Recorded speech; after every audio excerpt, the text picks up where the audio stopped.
Good morning, everybody. And as I said, it is Asthma Awareness Month, but also Barbara Moore. I think, am I correct that Mount Washington is soon celebrating a big milestone? I just wanted to acknowledge that and thank Mount Washington for all of the amazing work that it's done. But am I correct that you're coming up on a large milestone for the hospital?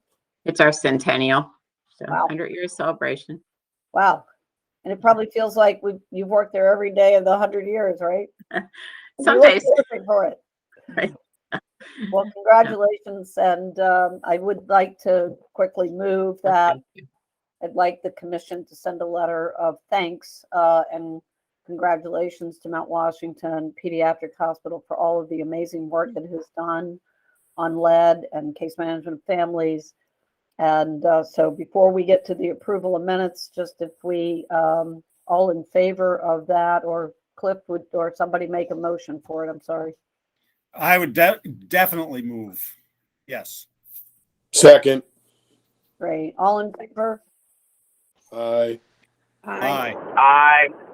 All opposed? Okay. Thank you for that. Paula, you have your hand up. Oh no, you just took it down. I think Okay. she was Yeah, high she just- fiving Mount Washington. Okay. I think. Hmm. So if we have reviewed and approved the minutes, does anyone have changes to the minutes or emendations that you would like to make? Camille Burke has her hand up. Okay. I just wanted a little clarification on the page 4 of 5, the state ARPA review for Baltimore City. Mary Beth was unable to provide updates and asked that this item be moved to May for Alice Kennedy to attend and give an update. Alice is from DHCD, so that's probably 2 separate items. And I wanted to make sure I understood the aim of it. Yeah. It was intended to ask the commissioner to do that because there was allocation of $100 million related to housing that may overlap, and whether or not the city is considering taking further action directly with regard to lead. I did attempt to connect with the commissioner, but she was out of the country, I believe, and I will continue to try to do that. Mary Beth, I'm not sure if you were able to. Hi, Ruth Ann. No, and actually all of the ARPA funding is being done through the Mayor's Office of Recovery Programming. Yep. And, as you can imagine, they have hundreds of applications for various projects and funding around the city because it was open also to community.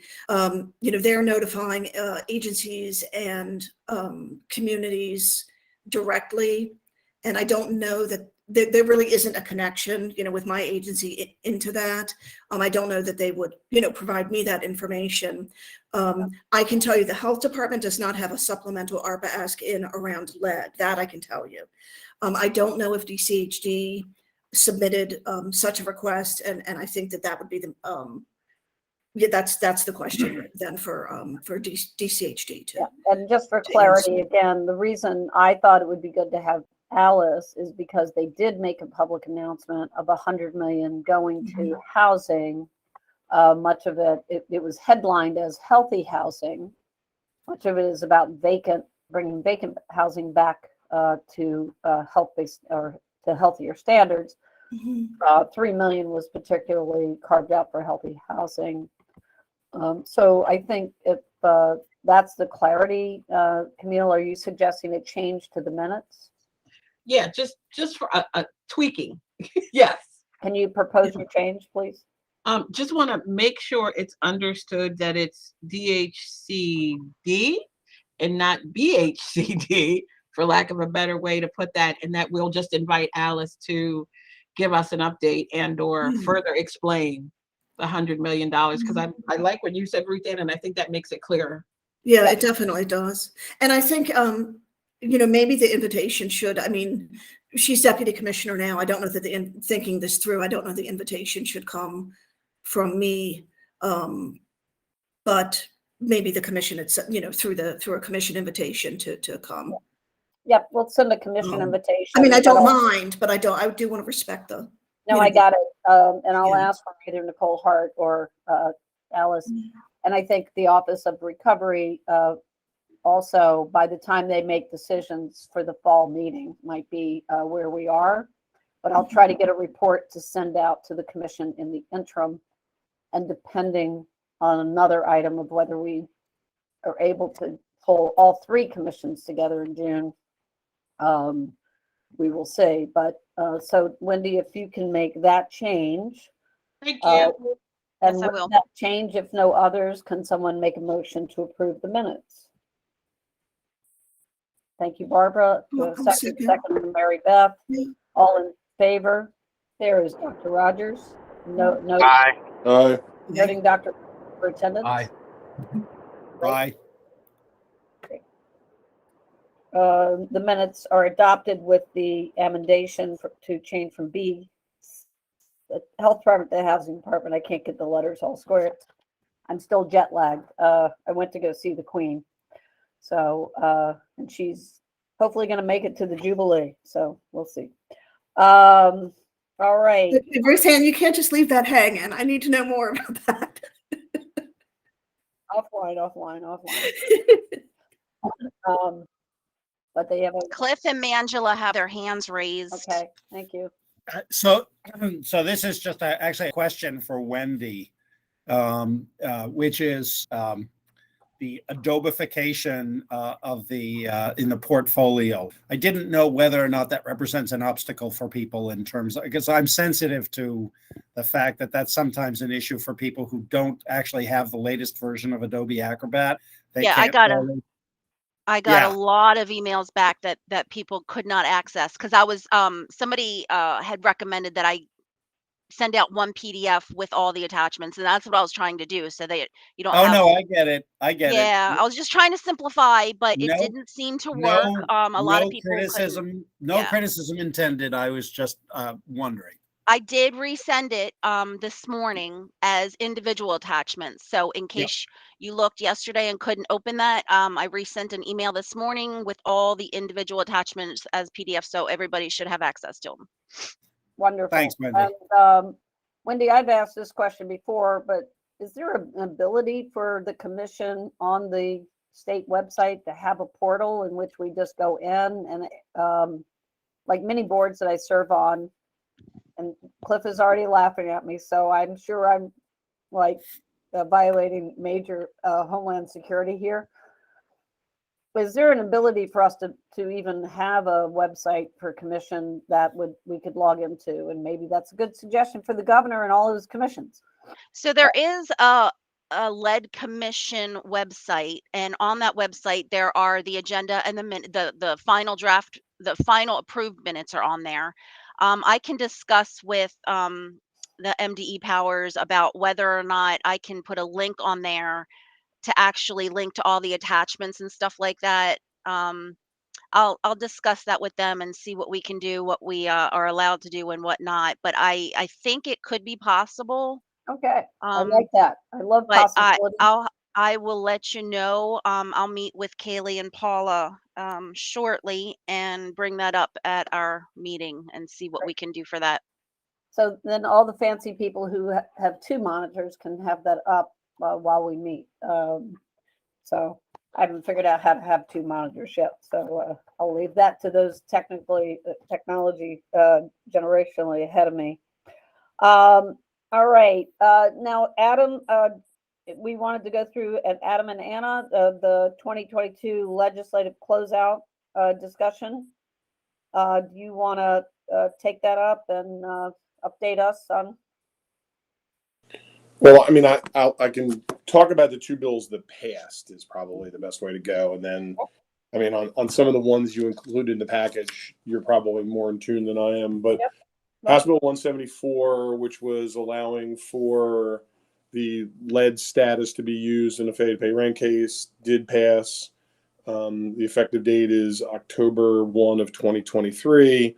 I mean, that was pushed out a little bit because a little bit of the concerns over the database and the tweaks that MDE is doing to that. And the HB 1110, the elevated blood level bill that gives the department a little bit more time when enacting case management passed as well. And the effective date of that is July 1st of 2022. But the last portion of, am I right, of 1110 will go into effect January 1 of 2024. Is that right? Yeah, It's called the stage Yes. process, right? Yep. And so it's giving the department and the state and the health department's time to step up into the threshold. And I should say, for disclosure too, I have accepted an appointment to the CDC's lead elimination advisory council. So we'll be serving on that as an appointed liaison of the CDC administrator. And we'll certainly be sharing opportunities there and what we know. And very proud of Maryland making a path to move forward on the 3.5 into environmental intervention. And we still stand, I think, as the national leader on universal testing. So thank you on that. Adam, could you, or if Wes is on the line, say more about what the actual impact of House Bill 174 is for people on the line? Well, Wes, you want to go ahead? Sure. The issue was when the original Clean Hand Bill was passed, there was a provision that the registration and certification compliance status of a rental property owner, when they filed a failure to pay rent in rent court, was not an issue that the judge could hear evidence on. It did require an owner to list their owner number and their registration number and their lead certificate, but the provision in the statute said it couldn't be an issue at trial. And so that was just something that needed to be corrected and was corrected as part of House Bill 174. So judges now can review evidence on the compliance of an owner that's before the court for an affected rental property. Right. And Wes, if you could, for the benefit of the commission, on bills that do relate or touch on lead, if you have, can you quickly talk about? Sure. There's two other lead specific bills. One was House Bill 1290. This is actually the school construction bill, but as part of that bill, there's an interagency commission that requires that schools be surveyed every year. And the bill actually now sets a provision that specifically says lead paint should be part of that annual inspection of schools, and then set it in a plan to remediate lead paint hazards. So again, this is specific to lead paint in schools, not lead and water, which we'll talk about coming up. But that's a good provision that was put in that Chairman McIntosh had in her bill. So schools now will be required more explicitly to test for lead paint. Another bill that also and can implicates. I just say at this point, to my knowledge, none of these have yet to be signed by the governor that we've gone through. Is that correct, or have any of these gone That into- bill actually was signed by the governor Okay. the last week of the session. Okay, I think- great. Yep. 1110 and 174, have they gone into? 1110 has been signed by the governor, the first Okay, bill great. signing day. Yep. 1110 is law. 174 not yet law, right? No. Okay, thank you. Senate Bill 348, please, for the good of the Sure. order. This is the Conservation Finance Act, and what it added is it set up explicit provisions for the Maryland Drinking Water Loan Fund, and Jeff may talk about this in his presentation. But the important piece is that as more and more funds come from infrastructure federal funding, this is going to require that Maryland assess the risk for lead pipes in Maryland, the state, to create an inventory of lead pipes for Maryland, which I'm not aware exists, and then also set in place a lead service line replacement remediation plan. So the three important provisions, adding more direction and requirements and responsibility for lead in pipes in Maryland. So just to be aware, that's part of the Maryland Drinking Water Loan Fund that has a large contribution coming from the feds. Okay.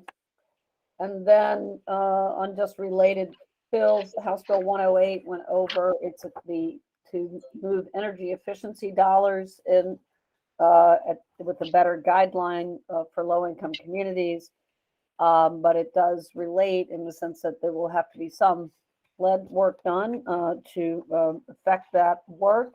But it's also going to set up a task force on green and healthy homes, which will look comprehensively at aligned efforts around health-based housing and climate, so the intersection of that.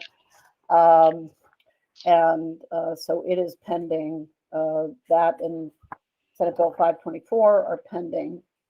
And then Wes, two others. Can you take up 636, which has a direct impact on lead, please? Yeah, that was just the bill from last year. Actually, 636 was the Safe School Drinking Water Act. And again, I think Jeff may cover that, but that has gone into effect, which from 2021 lowered the lead in drinking water in schools action level to 5 parts per billion. And so that went into effect. And this was Delegate Solomon, and then climate solutions impact on lead at all. It will, in a sense of where we have deferral issues. So the weatherization assistance program from DOE is being doubled in size with the new federal influx of funds. But the issue around deferrals due to lead paint hazards may prevent families from being weatherized and seniors from getting those services. So there has to be a plan in place, which is in House Bill 108 that Ruth Ann mentioned, to have coordinated resources to address other hazards as part of the weatherization process. So the task force will take that up with the Maryland Department of Housing and Community Development to develop a plan for reducing deferrals and addressing other hazards such as mold and lead, to be able to weatherize houses, to be able to do electrification. And just for public knowledge, in June during National Healthy Homes Awareness Month, GHHI is going to host a Maryland call on Maryland legislation on its impact on lead and healthy housing and climate. We will invite commissioners to attend that. Are there any questions on any of the bills? Either climate solutions bill is also law. It went into law without the governor's signature. Are there any questions for anyone? All right, thank you on that. Wendy, we have an item here on discuss timing for health department open forum. Camille or Cliff, is that you, either of you? That's probably more Cliff than me. Yeah, no, I had added that because I was talking to Kaylee and Paula, and we're just trying to get a better idea. When should we put that on the calendar? Because we do not have a month yet. Did you want to try to have this open forum when we re-adjourn in September or maybe October? Do we have a better idea of a date for that? Well, I think it certainly could if people were prepared and we proceed on June. It could go into the June agenda, I believe, unless you think we are already full on that. Paula, are you online? I am. Yeah, I think June is pretty full. Then Paula, I'm sorry, Wendy, I didn't mean to cut you off. No, that's okay. That's Paula, okay. do you have a preference to go to September, or would you want to do it in June? No, I think, for time's sake, and I'm sure Cliff probably agrees that September might be, because school is starting, it might be a better time for the local health departments to attend the meeting. Maybe Cliff might have a feeling about that, but I, presented the preliminary agenda. We can certainly work on that, but it'll be good just to get that invitation out so they can put it on their calendars. Okay. And then we can kind of finalize the agenda moving forward. Okay. Yeah, And so I just, sorry, go already ahead, have a Paula. list of all the local health department contacts. I've already acquired that. Great. Okay, so keep in mind, Ruth Ann, we were discussing about September being a community meeting where we were going to have it at the Hopkins School, or I think that was a suggestion. Yep. So I don't know if that's having that done, having I think the forum was going to take up primarily most of the meeting. So I don't know if you wanted to have it at the same time we're having the community meeting, or, I just Well, I kind of did, wanted to put it out there.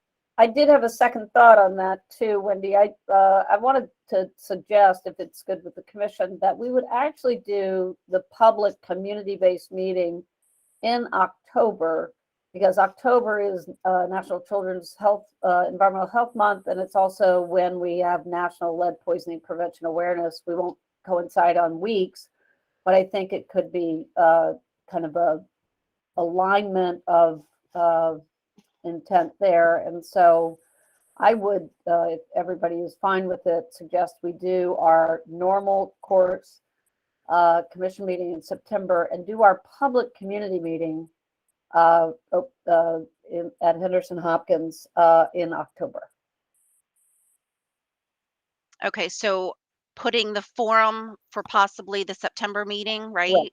And then the other Henderson Hopkins community meeting in October. So And I think it'll align better. And I had talked to Henderson Hopkins School, because one of the things they asked is if some of the kids there could present on a project related to lead as part of the commission meeting, which I think would be kind of fun for us and informative, and we might learn a lot.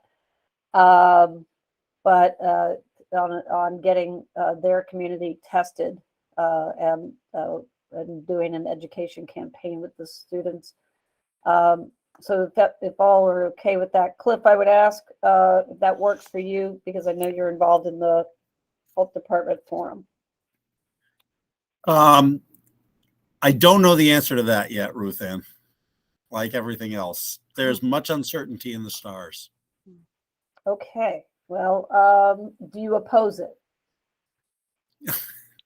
Do I oppose it? No. I just, Okay, that's good. We'll take that as good. yeah, no. Tell me the date again. I'm sorry, my computer went out. Part of my issue is I have network restoration issues still. Okay. So what's the actual date? So we're looking at September 1st, which would be the date we reconvene after a couple months off. So September 1st is the first Thursday, and that would be the health forum, if that's okay, if that's enough time for you guys. Yes, I can give an unqualified yes to that. That much planning we would have sufficient planning to do. Good. We're not asking you to do anything special in October. Yeah, no. But no, seriously, I think it's a great idea.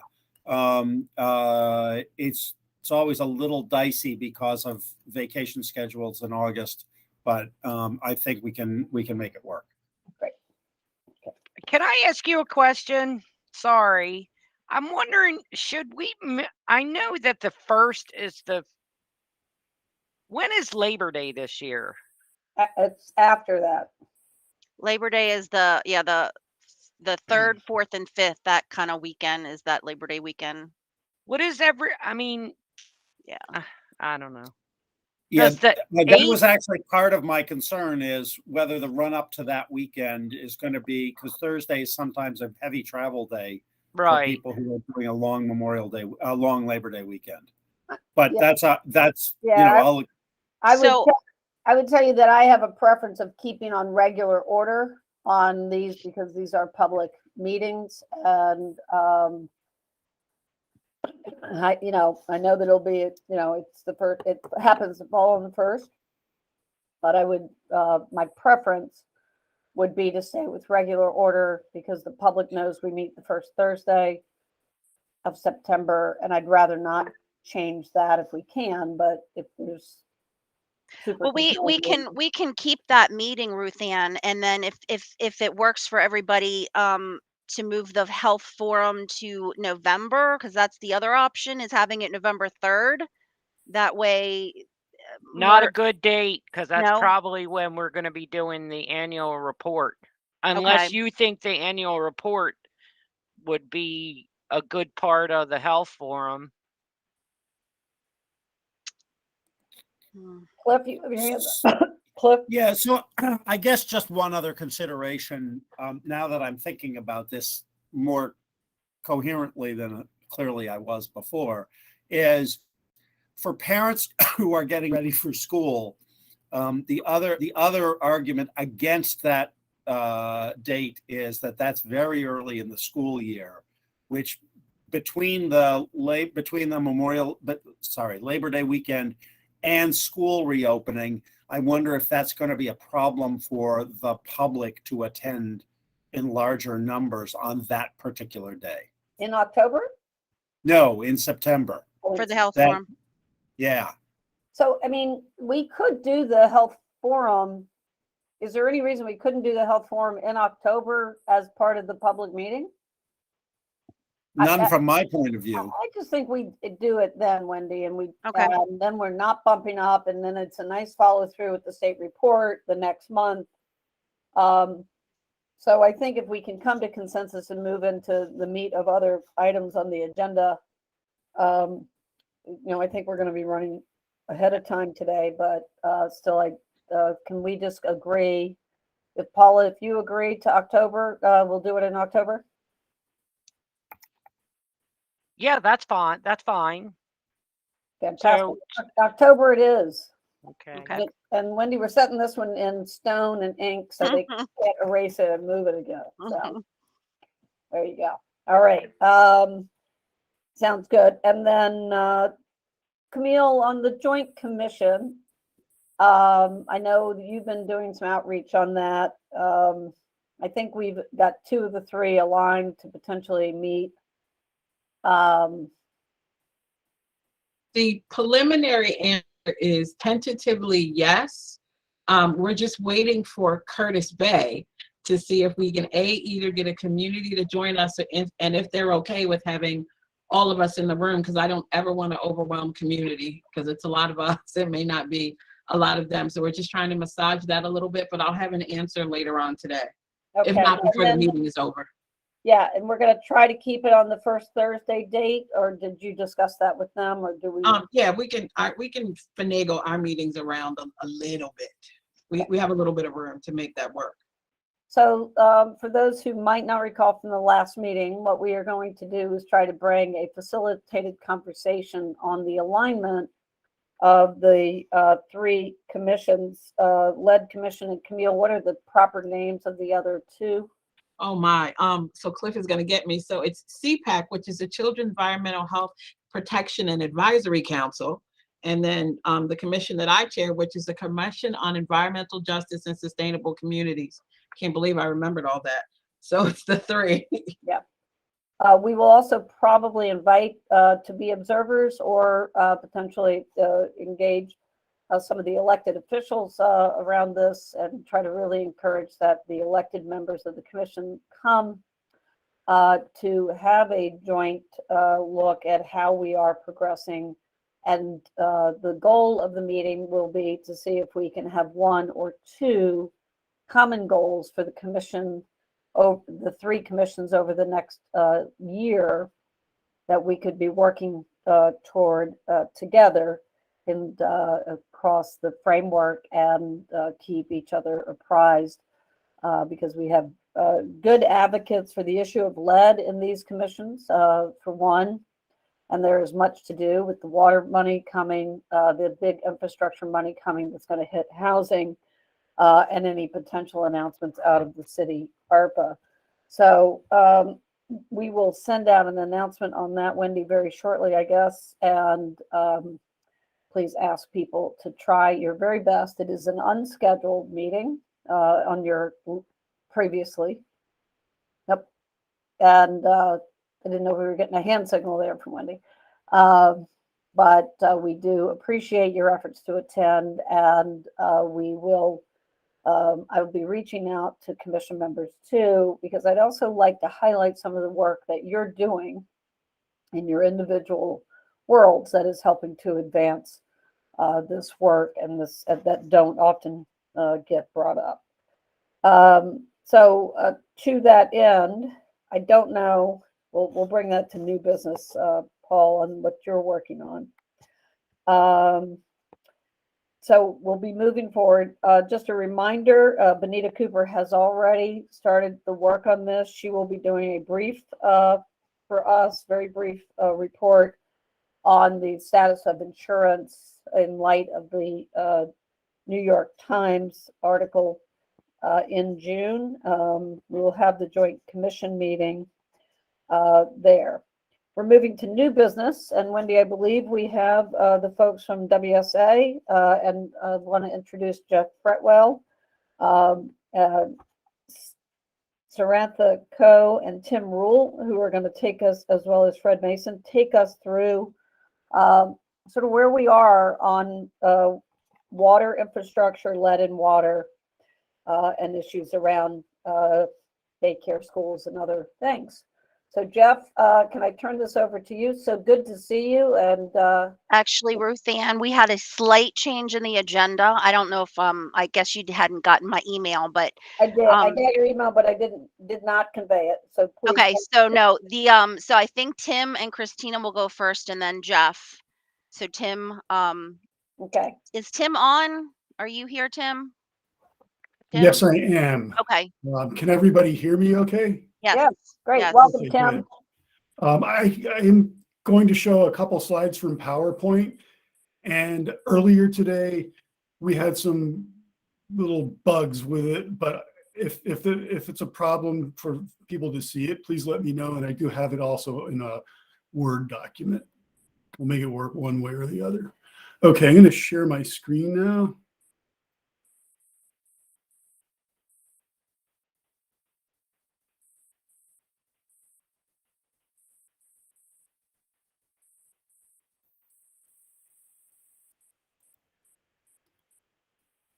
Okay. Can everybody see this in kind of like a slide? Yep. Okay, good. It was not cooperating earlier, so I'm glad it is now. Once again, I'm Tim Rule with the Lead in Drinking Water Division in the Water Supply Program at MDE. And I'm just going to give you a brief update on the status of the results that we've had up to date, and a little bit about the water infrastructure improvement for the nation, or the WIN Act, what we're doing with some of the money for that. Again, please let me know if you can't hear me as well. I'm trying to scream at the computer, but it doesn't always work. Okay, brief summary. As of yesterday, we've received just under 71,000 first draw lead sample results that have been verified. That represents all 24 local educational agencies in the public school realm. Also 239 non-public schools and 17 charter schools. Excuse me. Now, of these 70,820 first draw sample results, 3,363 of them, or about 4.75%, exceeded the 20 parts per billion of lead, which was the initial action level in the law, and that was in effect through May 31st of last year, before a change in legislation. Now, again, relative to that 20 part per billion previous action level, just under 1,500 samples from drinking water outlets or other consumption outlets exceeded that, 1,462. That represents just over 2% of the total. And again, this is since the law was enacted and since this program got off the ground.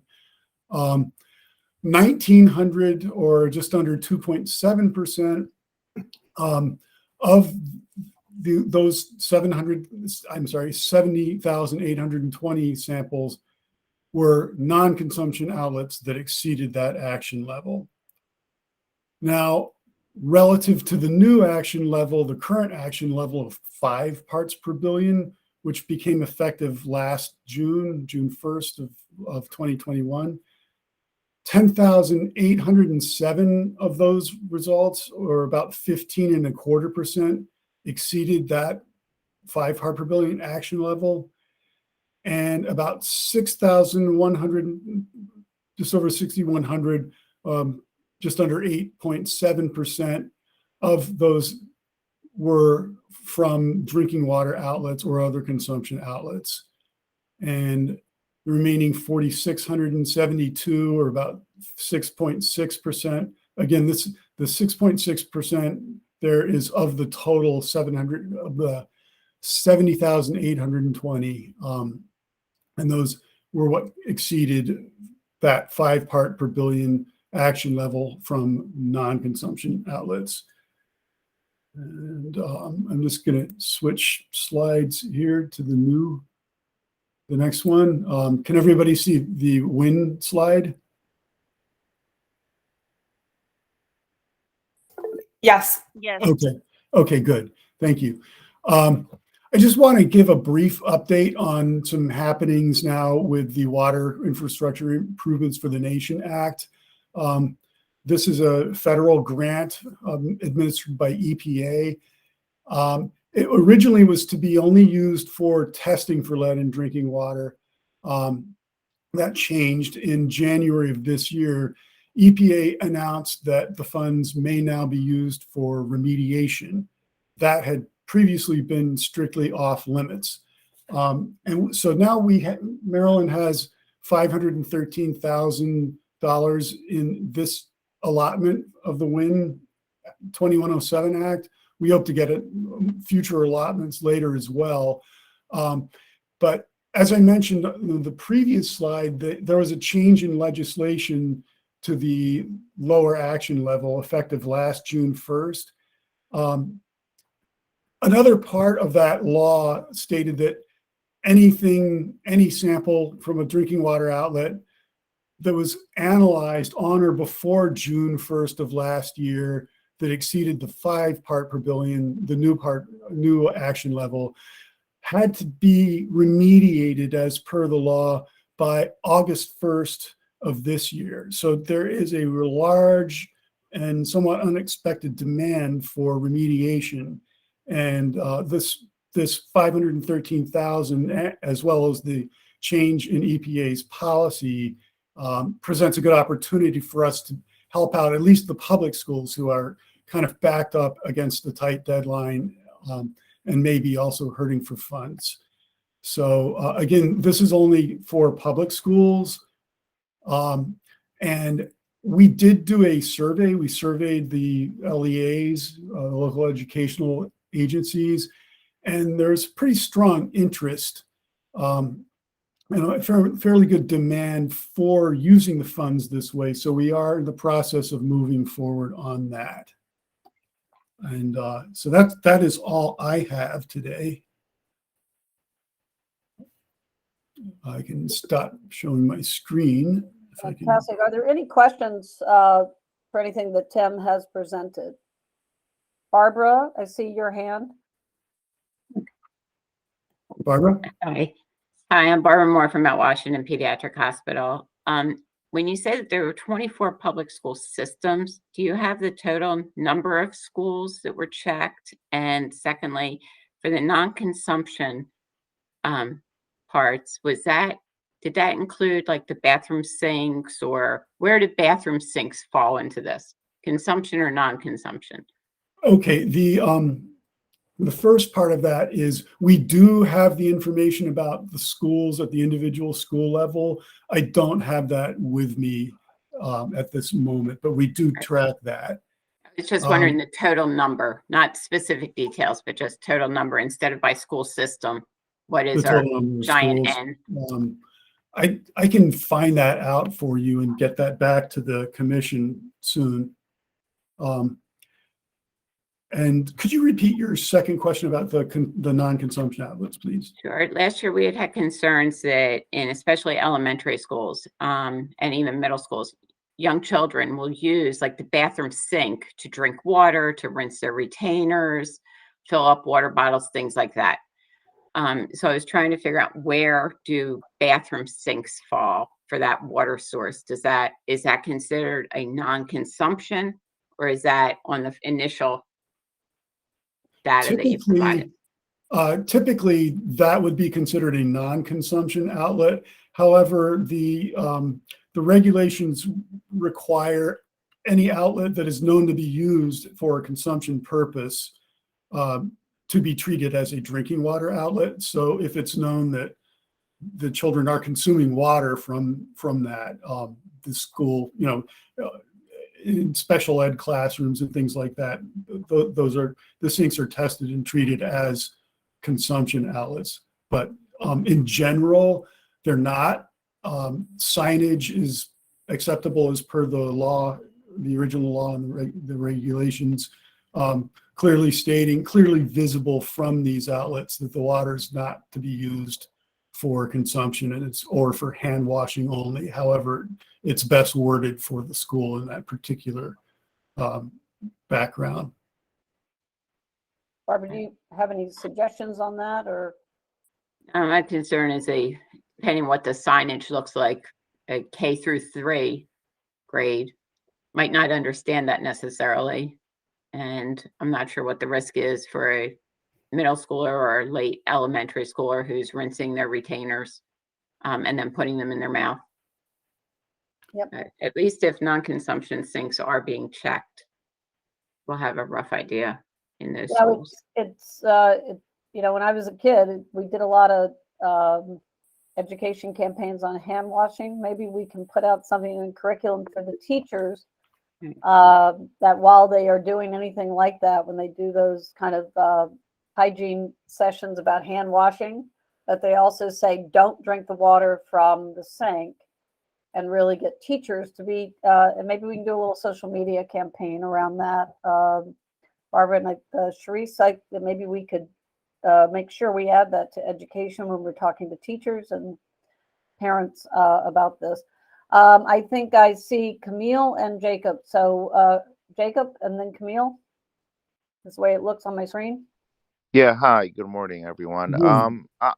I'm wondering, just a little bit, piggybacking on Barbara's point, the non-drinking waters, and again, I have small kids, so in a school where there isn't that much access to a water fountain, and again, I don't know how much of that is the case, but kids will always run to the sink and will drink water from there. So when determining what is drinking water sources and non-drinking water sources, are the schools that don't necessarily have access to water fountains, is that being considered then a drinking source, that the sinks, or not? I'm just trying to figure out if that played into the numbers at all. Thank you. I don't know the details of any particular situation, but again, the regulations indicate that if an outlet is known to be used as a consumption outlet or a drinking outlet, it should be tested. We do certainly have a lot of data for bathroom sinks and other sinks that are being tested. So I can hypothesize that some of that testing is for exactly this reason. Great, that's very helpful. Appreciate that. Sure. Camille. I just had a quick question. Dr. Burke, as I always want to call you. You were way too kind. Since we're talking about schools, I guess I just need more information, and this may not be you, on the responsibility of the local jurisdiction. And is this a joint project, meaning it would be you and Baltimore City Public Schools? Because as many things that happen with kids going to the service lines, a lot of what happens in a school lives and dies with the cafeteria lady. And we don't really talk about what happens in the cafeteria. So I'm concerned about the water being used there, what she's washing the pot and pan in, just some general questions to figure out how we assist and how we help later on down the line, if that makes sense. Yeah, good question, and I appreciate that. Kitchen sinks are considered consumption outlets. So a kitchen sink, anything that's used for food preparation, would be considered a consumption outlet. Now, if it's a sink that's just for hand washing for the staff there, that might not be the case. I'm sorry, I just forget what else I was going to say on that. Just in general, with regard to our interaction with the schools, we have a skeleton staff at MDE who are administering this, about 5 or 6 people. And so we are unable to actually go out to the schools and do anything directly with them, but we do interact an awful lot. I mean, we are there for schools for questions, answers, assistance with filling out the forms, training for sampling techniques, provision of the lists of state certified laboratories for analyses, many things like that. So we spend a lot of time with the schools, and we know that they appreciate it, and we do too. But we don't go to the schools. We'd like to be able to do that, but we'd have to have about 85 more of us. Hey, Tim, Wes, before you get there, what would it take to make those bathroom sinks and those not what are considered non-consumption sinks now? Is that a regulatory change or is that a statutory change? I don't know, and I don't want to guess on it, but yeah, I don't want to go. I mean, my first inclination is that it would have to be the legislature, but I just don't know. Great, thank you. That Sure. Wes Stewart. Or Yes, otherwise- Tim, a question. You mentioned the EPA remediation funds. There's also the $30 million available every year from the Healthy School Facility Fund. Do you have any feedback from the different school districts and how well they're competing to access that money to be spent on lead and water remediation, drinking water? That would be a question for the IAC, the Interagency School Construction Commission. I do provide technical assistance for their reviews of their applications relative to lead remediation projects. And I'm not the one to really speak definitively on this, but I do know that that is considered the highest priority of their expenditures of that fund. And I know that the vast majority of projects, and I don't really know, I can't speak definitively about this either, but a school system that requests money from that fund for remediating lead projects, they tend to get their funding for that. Thanks. But again, that would be best directed to the IAC. Okay, great. Christina, I know your hand was up and then down. You're back up and. Yep, sorry about that. When I was hovering over the hand, it was going on and off. So I just wanted to chime in, just one comment regarding the signage that Tim had mentioned before. It is in graphic form because I think those were the concerns. Children who are young who might not be able to read a sign, or just children who might have English as a second language, those kind of issues. We do have it actually on our website. You guys can take a look at that. We have the example signage on our webpage devoted to lead testing and drinking water in schools. So I did want to mention that. We had thought that through, and that was a potential issue. Fantastic. Tim, this has been great and really helpful and informative, and appreciate that. I know we're moving to the next portion of this. Wendy, you're going to have to keep me in. Christina. Yep, Who's- Christina, lead and copper rule update is the next. Great. I did see the secretary pop on. Welcome, Mr. Secretary. And one quick thing, or 2 quick things for you, sir. One is that we are looking like we're heading toward a joint meeting of the Environmental Justice, Children's Health, and Lead Commission in June. We would appreciate if you have time to be there. That would be wonderful. In October, we will have a community-based meeting. The commission will be holding its meeting in Baltimore at Henderson Hopkins School, inviting the community to attend. And we would certainly invite MDE to give a good primer on lead and water, as well as other things we'll talk about for the public there. So I just thought I would say that, and welcome. Thank you for being here.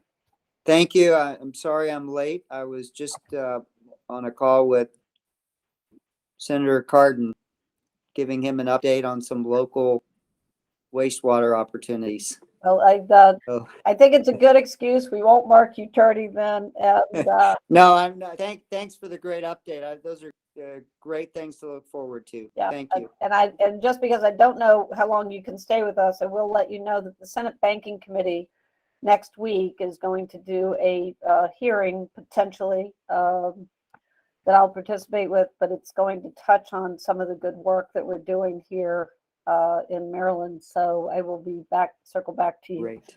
All right, Christina and who, Wendy? Christina and then Jeff Fretwell. Oh, we're leaving Jeff to last. Okay. There you go, Christina.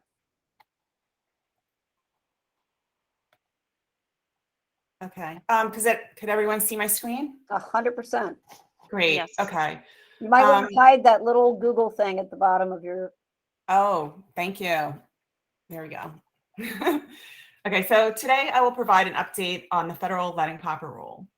The lead and copper rule has been around for approximately 30 years. It was promulgated in 1991 with revisions in 2000, 2007, and most recently in 2021. It applies to both community and non-transient, non-community water systems.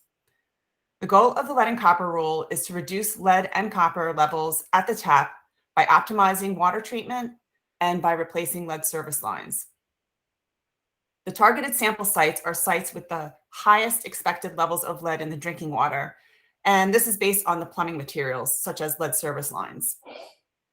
The most recent revisions to the lead and copper rule require water systems to complete an inventory of the service line materials by October 16th of 2024.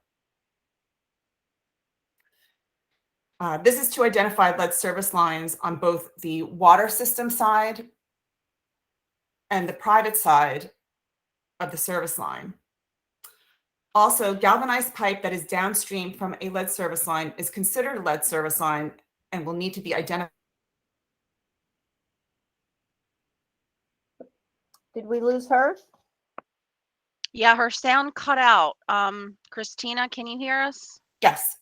Okay. Okay, there you are. There you go. Okay. And this is a new goal because previously it was based on lead sample results. So now the idea is to replace all lead service lines regardless of the lead sample results. And this diagram is showing where the public systems must survey. It is starting at this.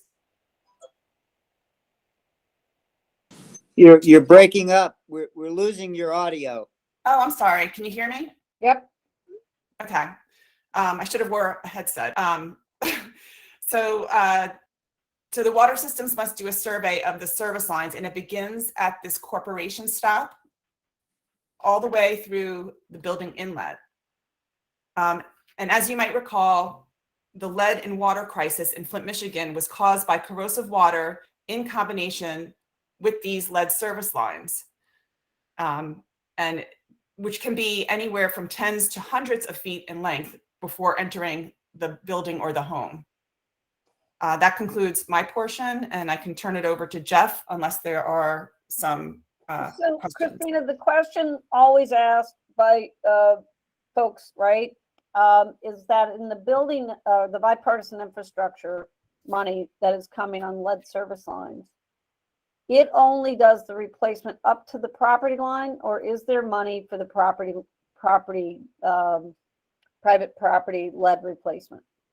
So there is money, and actually Jeff will talk a little bit more about that. But yes, the money that is, which is great because it covers both the public side and the private side, with an emphasis on reimbursing the homeowners at full amount. Fantastic. We'll take So it. that's a good development, and it will be helpful to encourage people to replace their service lines. I think this is going to be needed, a real campaign, education campaign on that, and coordination of when between the public side of that line and the private side, really timing that. It's been done so well in places like Lansing, Milwaukee, Flint's now doing it, and Chicago. So there's some good examples of where that's been done.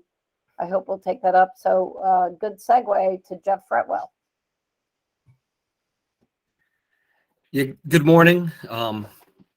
Jeff Fretwell, thanks for having me. I'm going to share my presentation and actually turn my camera off just so I don't have any lag issues. No worries.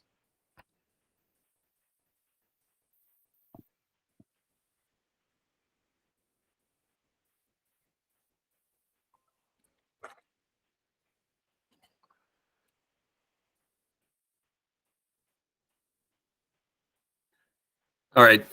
So again, good morning, Jeff Fretwell. Thanks for having me. Appreciate the opportunity to be here. This first slide is really just my contact information, and then a little bit of information about the group that I'm with. We're part of the Water Infrastructure Financing Administration, our new name, part of that Conservation Finance Act that was mentioned earlier. We're a unit within MDE, and we administer grant and loan funding, both federal and state grant and loan funding, including the bipartisan infrastructure law funding that's coming to the state revolving funds, which I'll be talking about today. So the bipartisan infrastructure law includes 5 years of federal funding for replacement of lead service lines. Maryland will be receiving approximately $52 million a year from EPA under the bipartisan infrastructure law for federal fiscal years 22 through 26. This funding is specifically for the replacement of lead service lines, including planning, identification, and design, and this can include inventories. Additionally, some of the funding can be used to provide technical assistance to small water systems undertaking lead service line inventories or construction projects, as well as some funding for state staff and contractors to work on lead service line replacement education and outreach and inventory plans. Hey, Yeah. Jeff, I have a question while you're there. Yep. And you may be getting to this. How are you going to prioritize this? Where you go are you going to get to that in your presentation? Yeah, I mean, so I'm going to talk a little bit about process in the presentation. I don't have the specifics on how we are going to prioritize. We're not quite at that step of the process yet. Okay. But that is required as part of the EPA process for all state revolving funds, including this lead service line money, is that we have an application process with a scoring system. We score all the applications with the scoring system. We release a draft funding list. We have public comment on the draft funding list. All of that has to happen before we can even apply to EPA to be awarded the grant funding. So that's all part of the federal process, and will be part of our process. And we are looking, like you said, at some of the places where they've already done a substantial amount of lead service line replacement with SRF for examples on what that prioritization system could look like. Yep. And we're going to be hosting a roundtable on that in the fall at a Leadership Institute. So I'd love to get your input, but maybe it'd be also helpful on connections, bringing them to Baltimore. Susan Kleinhammer has her hand up, and then we will let you go forward on your presentation. Sorry, Susan. Thank you, Ruth Ann.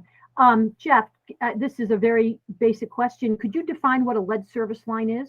It's actually, that's coming up on a slide too. Okay, gotcha. Thank you. We're just teeing you up, Jeff. There you go. And I'm happy to take questions as we go. I know that questions pop up. Yeah. So a requirement under the bipartisan infrastructure law is that 49% of that $52 million we're getting a year must be used for additional subsidy. And I apologize for the nomenclature, but these are kind of the terms that we use under the federal law. Additional subsidy means either loan forgiveness or grant, which basically operate the same way. So 49% of that $52 million a year has to go to as loan forgiveness or grant to disadvantaged communities. This has been something, disadvantaged communities are something that's been part of the SRF program, for basically since it started. So all the states do have existing definitions of what constitutes a disadvantaged community for their state. And the states do have flexibility in setting their definitions. MDE has had a definition that we've been using for the annual funding we receive for the SRF programs. And the definition we have used is that a community meets one or more of the following criteria, then they qualify as disadvantaged. And we either use the median household income below 70% of the statewide average, unemployment in the top 1/3 of the state, declining population in since the last census, or location in an environmental benefits district. So those are the 4 criteria we have used to define a community as disadvantaged. And there's a link there for our most recent list of communities that meet the disadvantaged community criteria. As part of the bipartisan infrastructure law funding, EPA is encouraging states to revisit their definitions of disadvantaged community to see if they could be further refined, enhanced, added to, reevaluated. So that is something we are doing. At the moment, we are continuing to use this definition, but we are looking at whether there are opportunities to further refine and be smarter with our definition. So I put my own hand up, even though Yep. I realize I'm the moderator here. So how you like that? What does it mean to be in an environmental benefits district? Yeah, and I should have included the hyperlink there because we actually do have a slide page on our website that lists the environmental benefits districts in Maryland, specific zip codes and criteria that constituted their inclusion. And I'll say that this is an existing designation that has been around for a while, and a while is probably about 15, 16 years. And I think it was MDE's original attempt at trying to define kind of environmental justice or environmental overburdened communities. So it is something that we have been using in our program. The department's used it in different ways throughout time. I think there's been a concerted effort, and I don't know if the secretary may want to speak to this, I don't know. But there's been a concerted effort at the department to really identify environmental justice, environmentally overburdened communities. And we've been doing this recently. Yeah. I'll say that we're not, we're still working on that, refining that. I'm anticipating once we get a little further along in that process, we'll be incorporating the department's new and updated criteria into this disadvantaged community. I'm confident we will. Yep. I just, Madam Chair, I just want to emphasize that these criteria used to flesh out what is and isn't a disadvantaged community is going to be changing and is going to be improved upon based on the Climate Solutions Now Act, which lays out, which was enacted recently, lays out some more up-to-date criteria on disadvantaged communities that speak to English language proficiency problems, to speak to minority status that are also incorporated into MDE's new environmental justice screening tool, which when you have the joint meeting with the Environmental Justice Sustainable Communities Commission, Devin Dodson, and the chair of the commission can give you more information on that environmental justice screening tool, which we hope to go live by the end of the month on our website. To the point to the lead commission members is that this clean water, drinking water language on disadvantaged communities, I think is going to be changing to do a better job reflecting recent legislation and guidance also from EPA that we've been working closely with on the environmental justice screening tool, looking at minority populations, looking at language barriers, looking at more up-to-date economic and unemployment status based on census tracts. Thanks, Jeff. Yeah, thank you for that, Secretary. Yeah, that was, yeah, thank you very much. I mean, that was much better explanation than I could have given, but agree 100%, obviously. He gets a dollar or two more to be the guy here, or the title. Yeah. So I do have this here. This is obviously what we're using currently, but as you heard, it is an evolving process here, and it will be improved upon. And in addition to what I mentioned, the loan forgiveness or grant portion of funding that disadvantaged communities are eligible for, they also are eligible for lower interest rates. We give them an interest rate of half of what we give our standard rate. Both are quite low. Currently, our standard rate is 1.4%. Our disadvantaged community rate is 0.7%. And we also can offer them longer loan terms up to 40 years based on the useful life of the project that's being financed. So after the BIL passed, EPA engaged in a process to develop their implementation memo. They had a number of meetings with states. They did release their implementation memo on March 8th. I included a hyperlink to the memo here. The memo lays out a lot more of the specifics of how EPA would like the states to implement the bipartisan infrastructure law funding, including the lead service line replacement funding. EPA also has an FAQ document and a Q's and A's document that's being updated regularly, and they're accepting questions on a rolling basis. And we'll be updating that Q's and A's document as they get enough questions to generate updates. We did engage with EPA. MDE did, the secretary did, I did, others did, as they're developing the implementation memo, and requested significant flexibility so we could help meet the needs of local jurisdictions, including potential replacement of premise plumbing and fixtures. We did not get all the flexibility we would have liked to see, and we weren't the only state asking for this, obviously. So we are continuing to engage with EPA to seek additional flexibility, but also working with the implementation memo that we have and trying to get the funding out to remove the lead service lines. So some of the specifics, the italics here is word for word what's in the implementation memo. Specific to lead service lines, EPA is encouraging the states to work closely with local water agencies to rapidly complete lead service line inventories. Inventories do not need to be completed before lead service line replacement begins.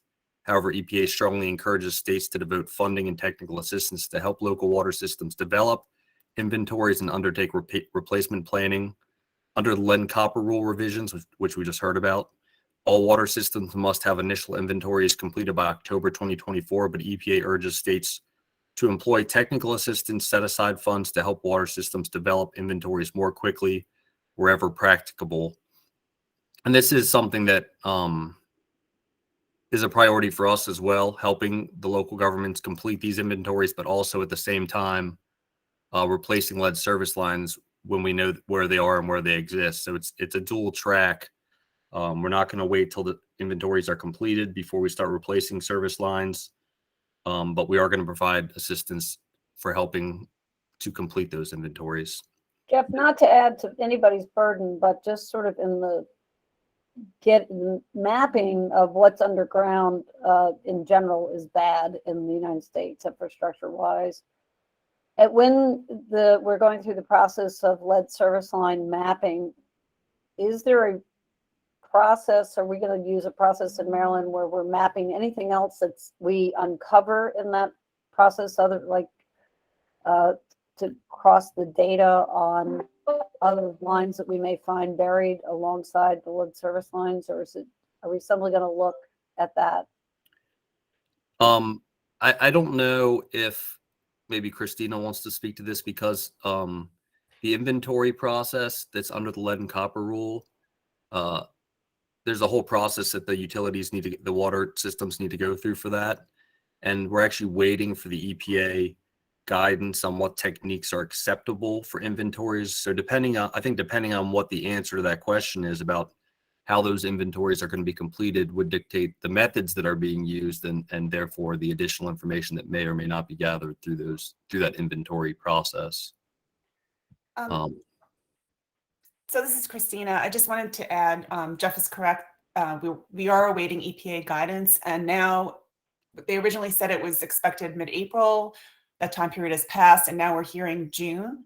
But Maryland intends to, when they're doing these inventories, we are asking them to identify all materials, whether it's lead or other metals or even plastics or whatever the materials are, as they're surveying these homes and buildings in their communities, that they would find out all the materials, because it's not just the service line that might be lead. They also might have a connector from the water main to the service line that could be made of lead as well. We're asking them even to the detail, if they are able to find out information about the meter. The meter might contain lead.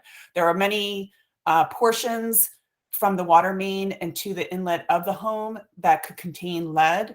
The service lines, as I mentioned before, without removing the service lines, even if you change the plumbing within a home, if that service line isn't fixed, the home will still be receiving water with lead if there are lead components in the plumbing leading to the home. So that's important as well. So Maryland is going to go a little bit above and beyond what EPA is requiring. We want them to find out all of the materials and then any component leading to the building inlet as well. So Fantastic. that Great. answers your question. Good. I'm going to jump to the next point, if that's okay. So this is also from the implementation memo.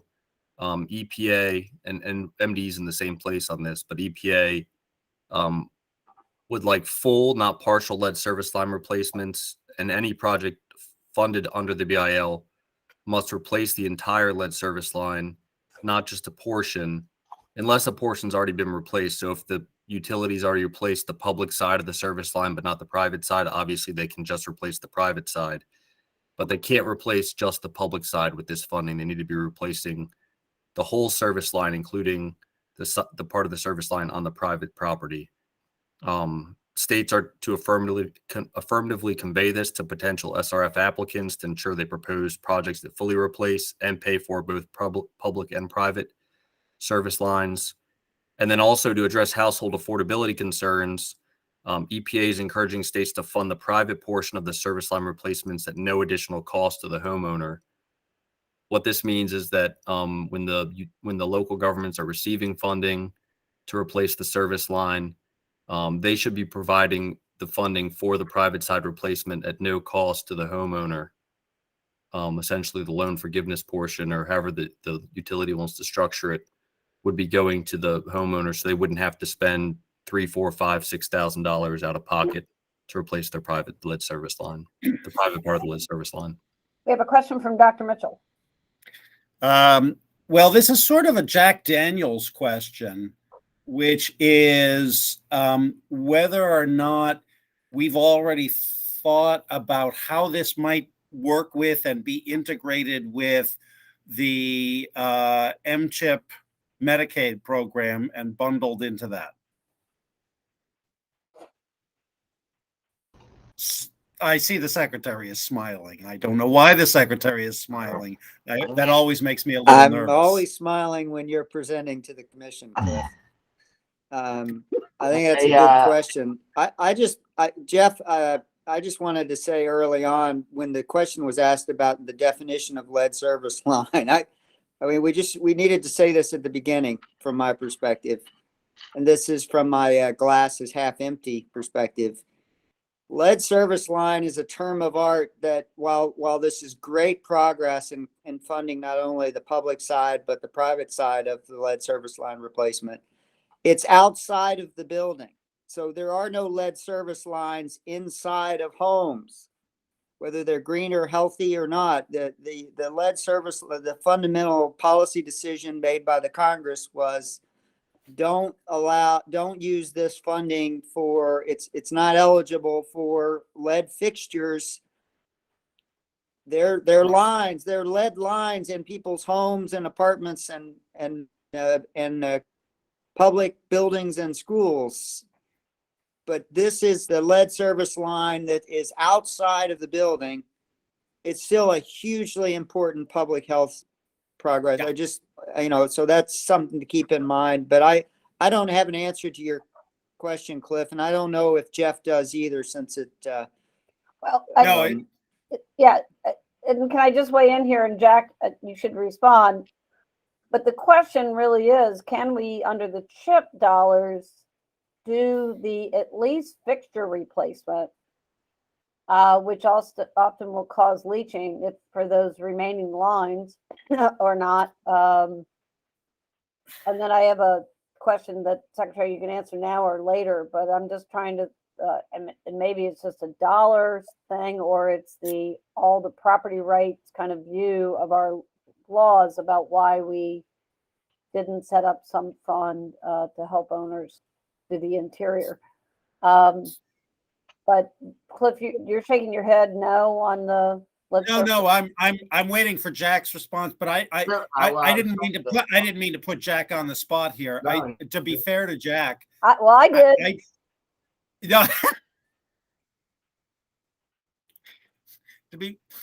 Jack, do you want me to rise to your defense first? Well, no, I will. I guess if I'm available. So currently through our MOU, we do allow for a water filtration system to be installed. We can address lead in fixtures, but again, like Secretary Grumble said, is that we cannot address through our funding sources the actual lines, the service lines, because they are not a part of, it's more of an infrastructure situation than it is a individual homeowner situation. So we can address water lines from from the property line to them or into the house. Typically with the water filtration system, it's done at the main source, usually what would be the kitchen. And we can add that as a part of any scope. But what it does not, I guess in a basic filtration system, obviously you will need to change the filters over the course of time when they no longer are functional. And it's a sort of one-stop initial installation of that. I think we could probably justify giving, a certain time frame worth of filters and sort of some basic instructions on how to change those filters. But and we can do any sort of changing to plumbing that's in, from the property line in. That is an eligible expenditure or utilization of funding through the CHIP program that we have, but that is its limitations at the current moment. So if I can just sort of walk everybody through the thought process here, because what we're going to be doing in some cases, obviously, is sampling at the tap, because that's what you do. But there's no way to know where the lead is coming from when you measure lead in water. It's either it's only by looking, and Christine is going to have, I think, more to say about this. But I think the challenge for us is to sort of think in whole about, if we do find lead in drinking water, how do you think about what the most likely source is going to be? How do you characterize the source for purposes of replacement? And then how do you figure out how the funding goes in order to do those parts where you've identified lead? And it's never an easy thing to do.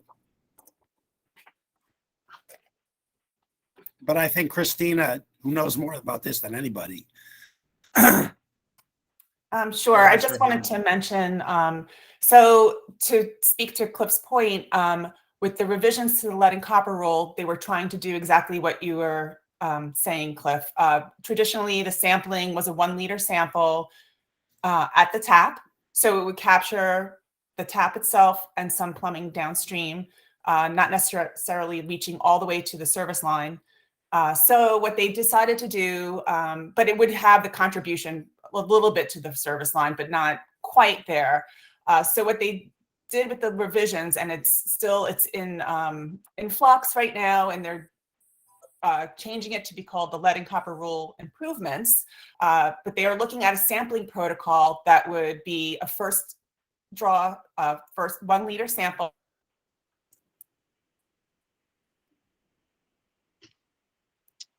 Christina, Sure. your audio is out again. Oh, geez, sorry. Can you hear me now? Yes. Okay. Yes. So it would capture the 5th liter sample is what is supposed to be capturing water from the service line, so that water systems will have that information to be able to make a determination of where the lead is coming from. And generally, We lost you again. So close. can you hear? Yeah. Christina, turn your video off. I don't have it on. Yeah, she Yeah. has her video off, Paula. Okay.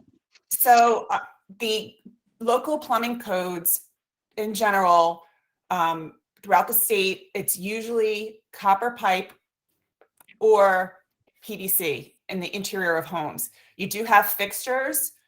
Older copper pipe might have lead solder.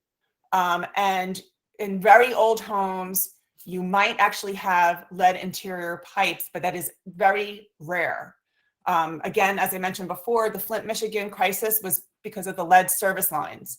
But not to say that there can't be contributions from fixtures, which is what that 1 liter sample is capturing. But the lead service lines are a big issue, and that's why there's this money here to replace them. And hopefully that will, even if the water chemistry changes, which is what happened in Flint, that if the lead is removed, then you don't have to worry about the water chemistry changing and causing lead to leach into the water.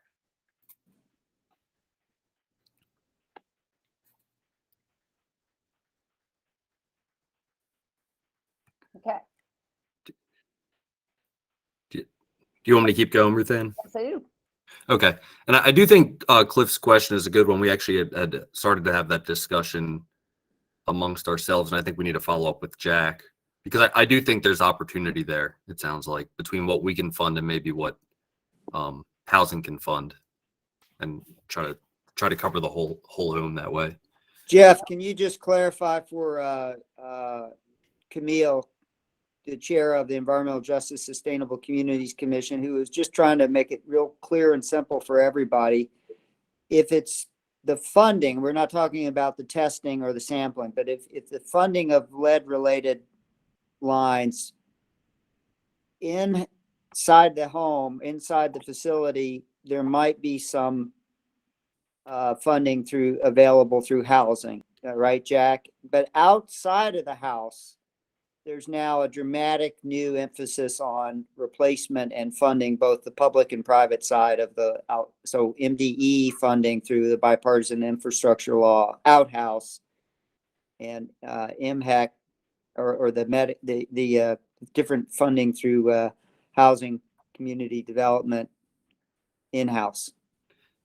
Right, exactly. That's Okay. what I heard from. That's what I heard from Jack. Our funding can replace the lead service line outside of the property, all the way to the property where the line enters the property, including the private side of the lead service line, but not the plumbing in the home or residence, which the premise plumbing or the fixtures. So we can do the service line, including the private side, all the way to the point at which it enters the residence or building, but not inside the building itself. But it sounds like housing may have some funding that could do some of that work inside of the building, which is where I think we could have a potential partnership, and we can talk more about that. I think we'll definitely have to talk offline and talk through it and see what kind of structure that might look like. But I think there is opportunity there, it sounds like. Fantastic. So I probably should have done this earlier, and my slides are just not in the best order ever, but the definition of a lead service line and eligibility for funding. So under the bipartisan infrastructure law, EPA is using the definition of lead service line from the lead and copper rule revisions, which I have here in italics, which is a service line made of lead, which connects the water main to the building inlet. It may be owned by the water system, owned by the property owner, or both. A galvanized service line is considered a lead service line if it ever was or is currently downstream of any lead service line or service line of unknown material. If the only lead piping serving the home or building is a lead gooseneck, pigtail, or connector, it is not a galvanized service line. That is considered a lead service. That is considered a lead service line. It is not a lead service line. That last part's a little confusing, but in the guidance, they ended up saying even in that situation, it's eligible for funding.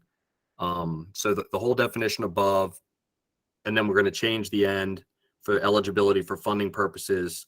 And the replacement of lead goosenecks, pigtails, and connectors are eligible expenses, whether they're standalone or connected to the replacement of a lead service line.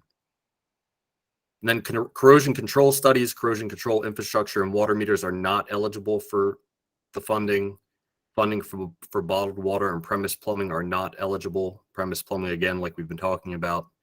And then temporary pitcher filters or point of use devices certified by the American National Standards Institute accredited certifier to reduce lead during or for a short time period after the projects are eligible. So there's a lot there to unpack, but that's basically the definition that we need to go with for what's eligible for funding. The downstream part and the galvanized service lines is where it's going to get a little tricky, but that is a good thing that we have eligibility to fund those. And then also including, like I said, the goosenecks, pigtails, and connectors. Okay. Sure, there are We questions have a about question from Susan Kleinhammer, and then I know we need to, I don't know how much more you them. have. One slide left. Okay, why don't you finish your slide, and Susan, we'll come back to your question. Okay, so BABA and next steps, the bipartisan infrastructure law also included this thing called Build America, Buy America, BABA, which expands domestic preference procurement provisions for programs across government, including lead service line funding. In this SRF world, we've been living with this American iron and steel requirement. This BABA requirement adds to the American iron and steel requirement. It includes construction materials and manufactured products generally, so they all need to be American made to be eligible for funding. The Office of Management and Budget has a BABA implementation guidance that actually just came out on April 18th. EPA is going to be doing their own separate memo on BABA as it relates to SRF funding. That should be coming out this week or next week. Like I said at the beginning, we are continuing to prepare to solicit for this funding now that the EPA and BABA guidance are set. We're working on putting together the overall plan, getting the application process documents in place, doing outreach to solicit applications from eligible funding recipients. And we have been talking to various stakeholders, including, obviously the commission today, NGOs, other states, local governments, EPA, et cetera.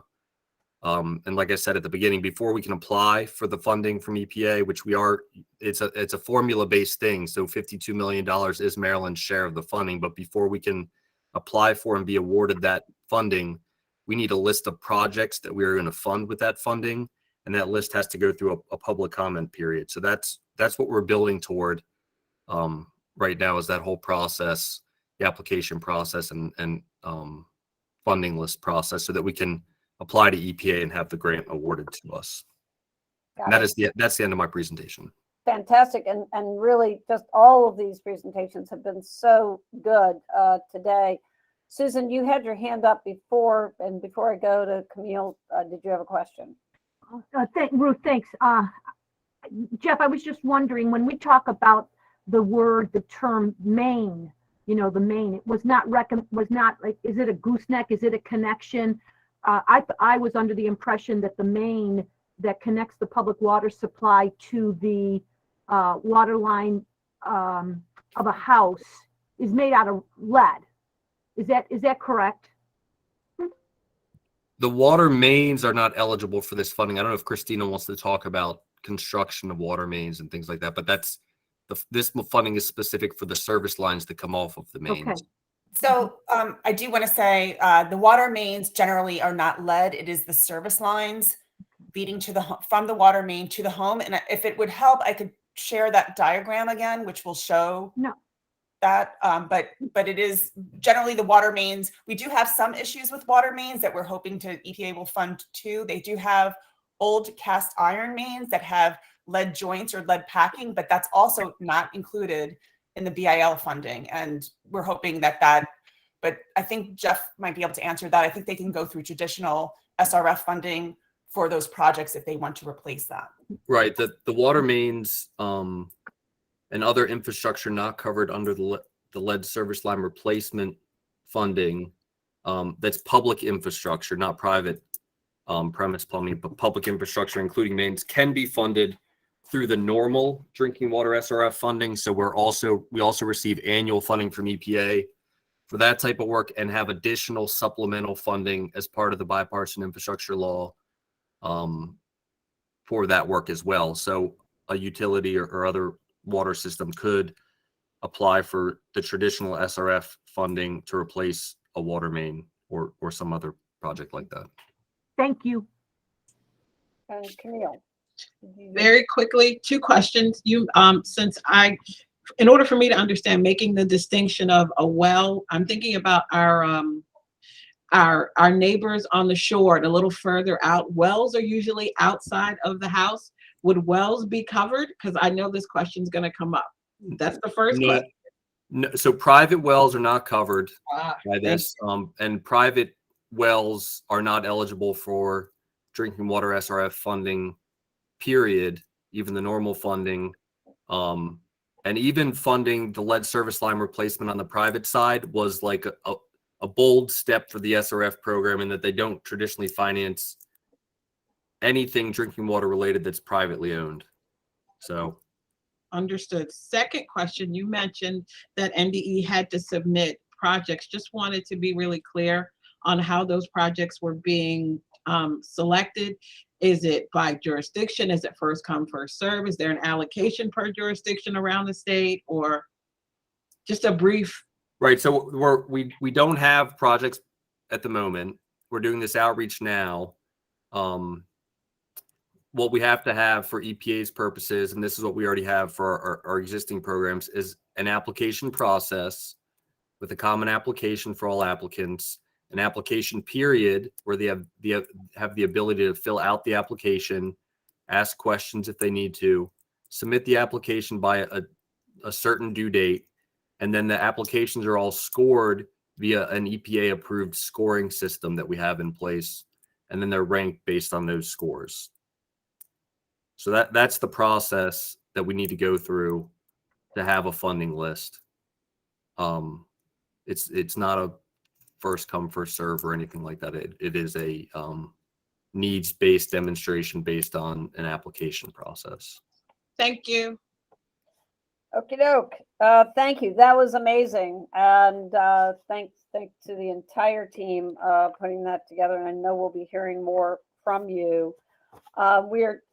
We were hopeful to try to get the author of the recent ABLE report to attend today, but that he was not able to do that. But I wanted to make sure that the commission, everybody on the commission, received this report from the ABLE Foundation.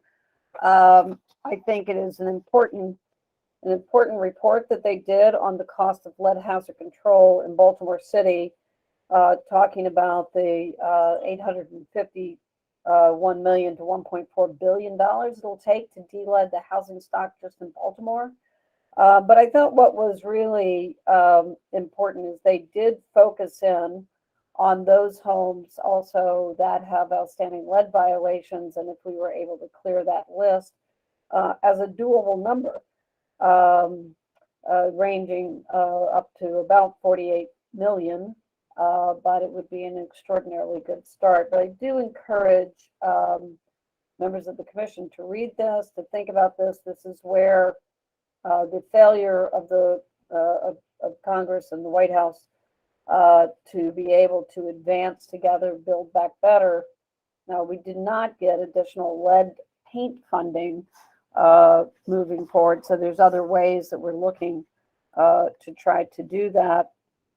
And we're trying to incorporate that in a number of projects, one of which I'll jump ahead of the updates just to say on June 9th, we'll be doing the formal launch of the 1,000 homes that we're going to be doing with healthcare and philanthropy and the federal government in Baltimore that will have a full lead hazard control, climate, and health together.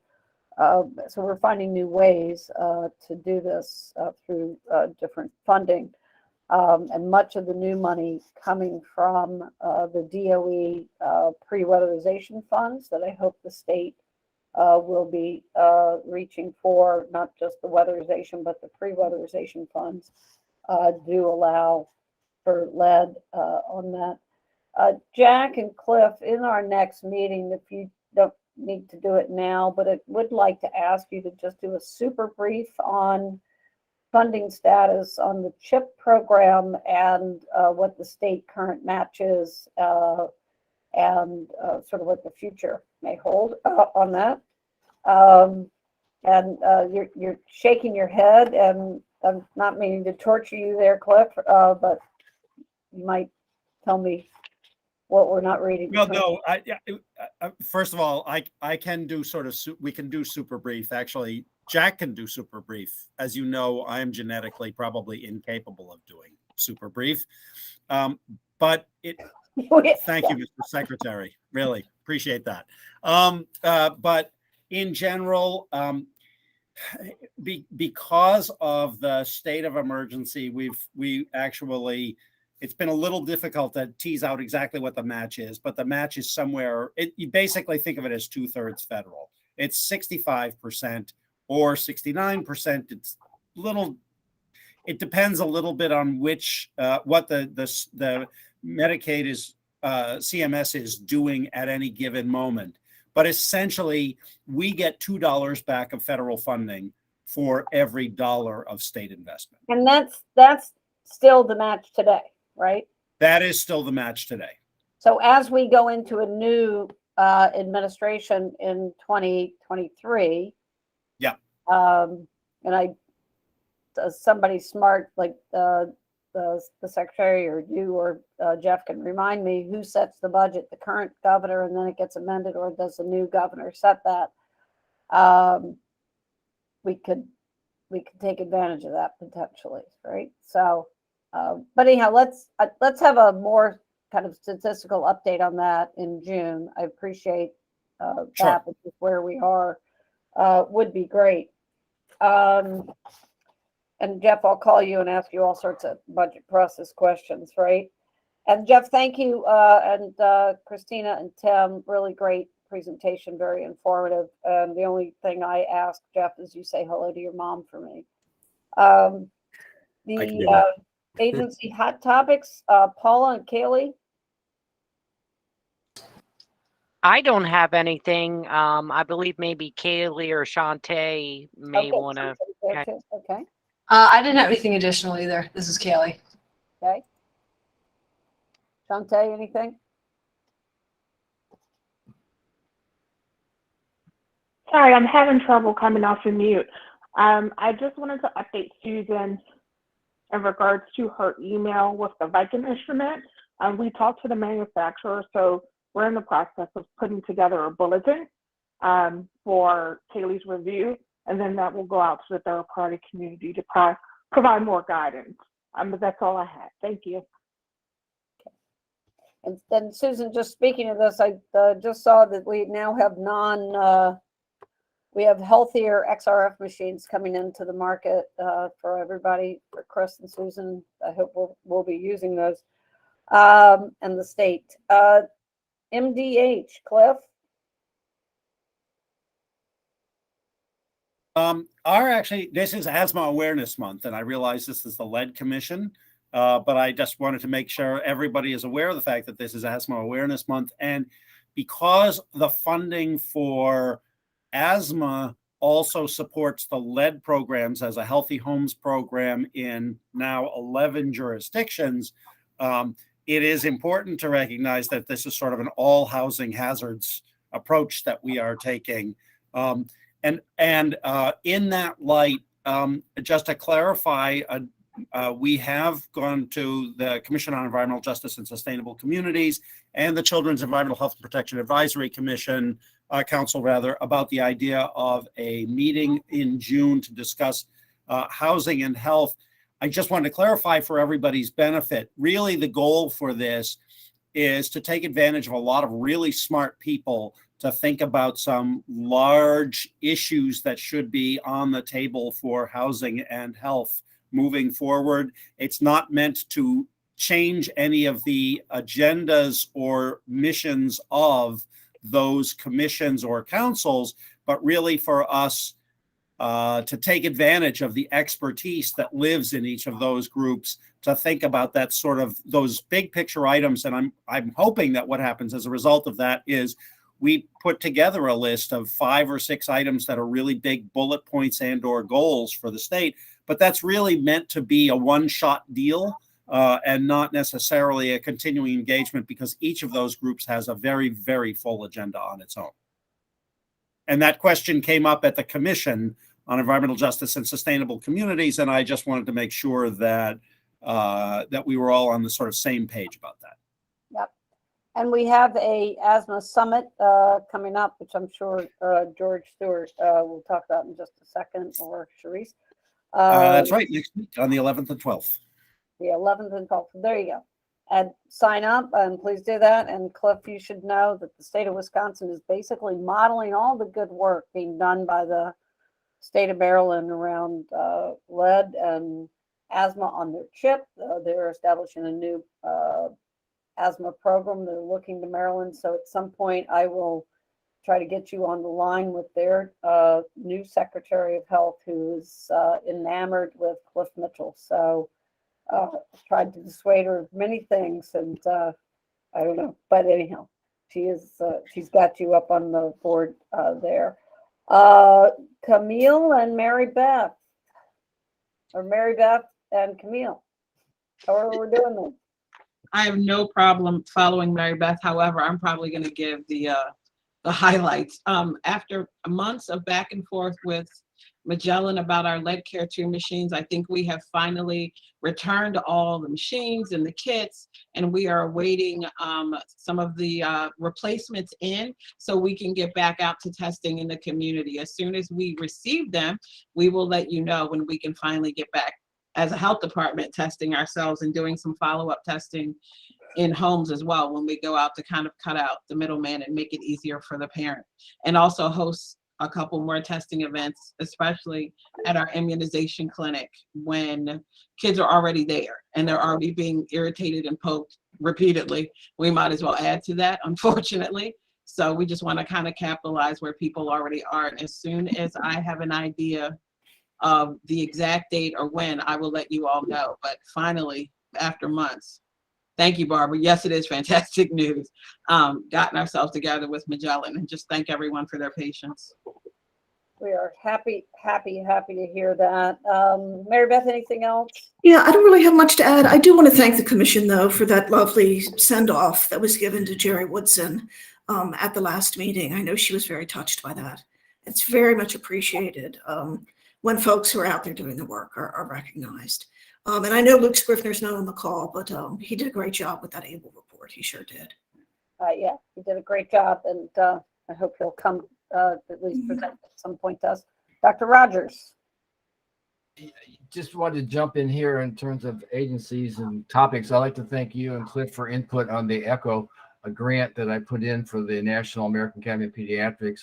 Haven't heard yet, but if it does get approved, I would like to come back and talk a little bit more about what we're going to be doing in that project and how it relates to the commission.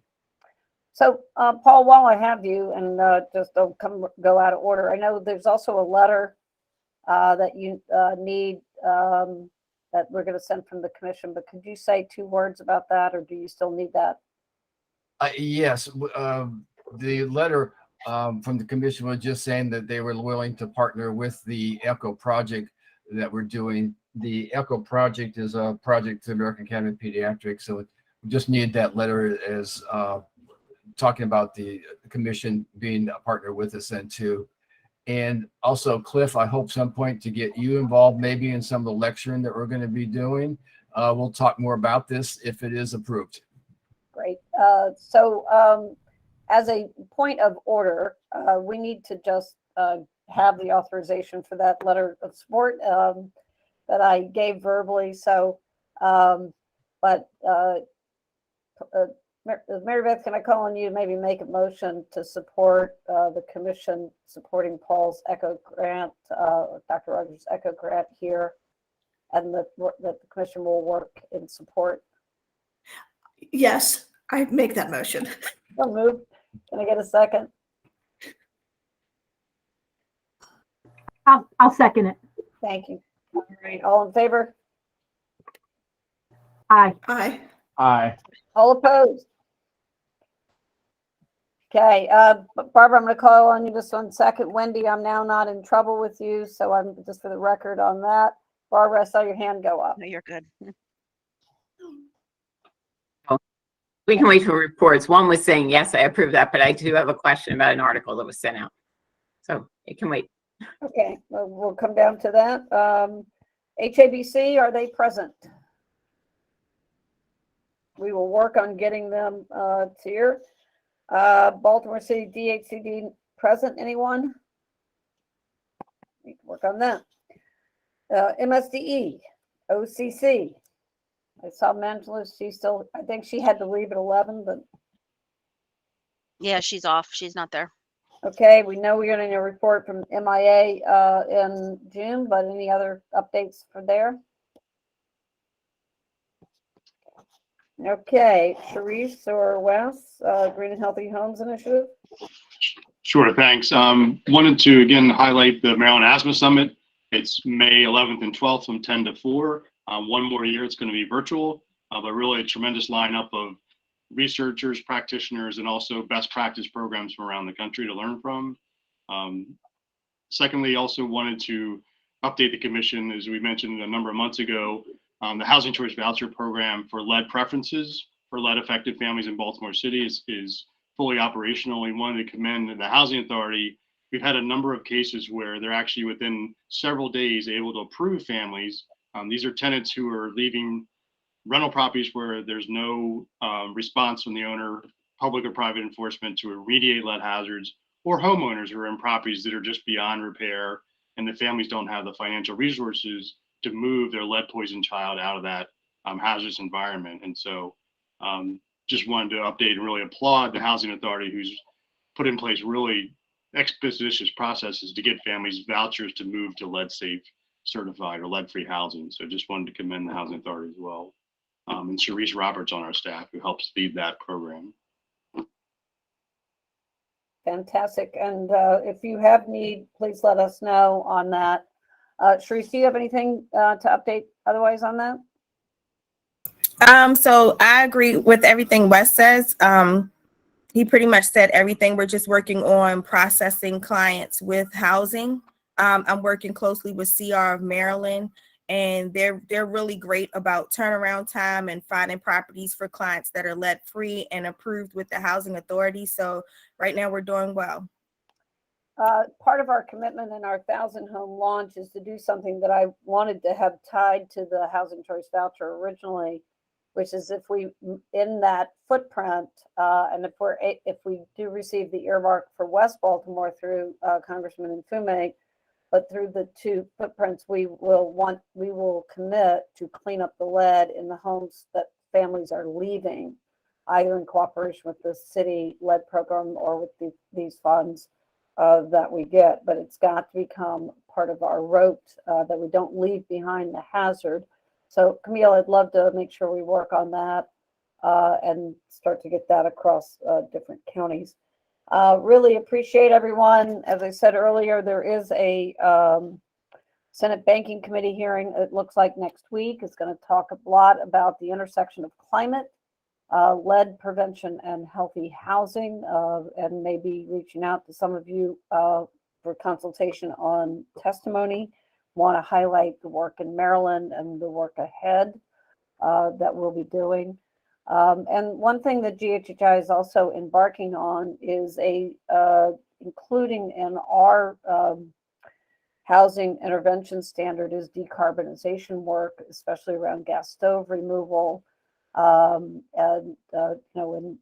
we do the lead abatement work, working with families to agree to switch out gas stoves for induction and electric heat.